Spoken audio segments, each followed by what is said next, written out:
My sixth great-grandfather, William Hancock Jr., was born in Norfolk, Virginia in 1674, but was married in Carteret County in 1712. Records show that he died in Bath, North Carolina around 1730.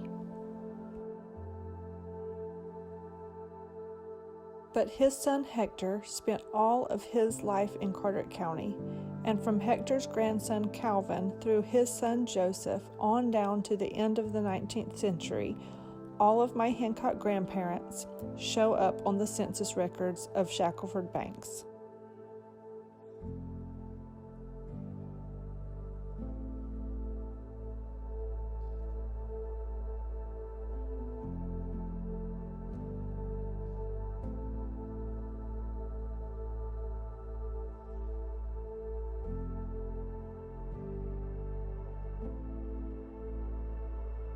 Like most of the other families who then lived on the lower Outer Banks, the Hancocks made their living in and on the water.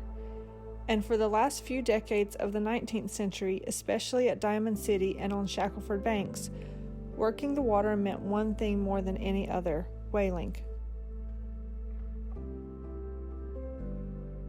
According to family tradition, all the Hancocks had been whalers. But whaling to the Bankers was not the deep-sea sagas depicted in the stories of Herman Melville and shown in the paintings of the New England naturalists. For the crews of Diamond City, whaling was shore-based, and crews were limited to the number of men who could safely fit into a small skiff or dory. Whales were spotted by lookouts placed atop the large sand dunes that covered the ocean side of Shackelford Banks. From their perches, they could see far out into Onslow Bay, where the shore of the Atlantic Ocean juts sharply eastward to form Lookout Bight. Right and sperm whales moving north in the early spring would maneuver close to the beach and move so slowly that within a matter of minutes of being spotted, whaling crews would be on their chase.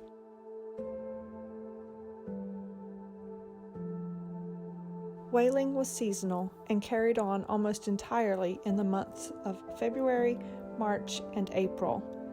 For the remainder of the year, whalers of the springtime were the mere fishermen, or progers, that by searching what they called progging, amid the marshes and tideland eked out little more than sustenance from the Sound to the north and the continental shelf to the south and east.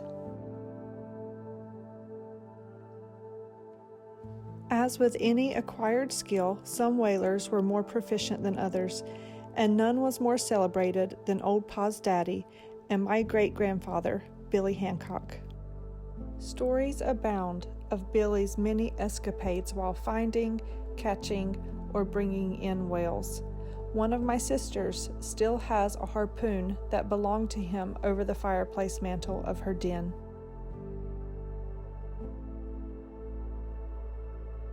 Whaling adventures were just a small part of the legends that sprung up around and about Billy Hancock.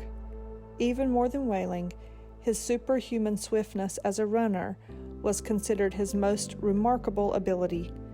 I vividly recall the excitement I felt as my father told me stories of his grandfather's vaunted speed.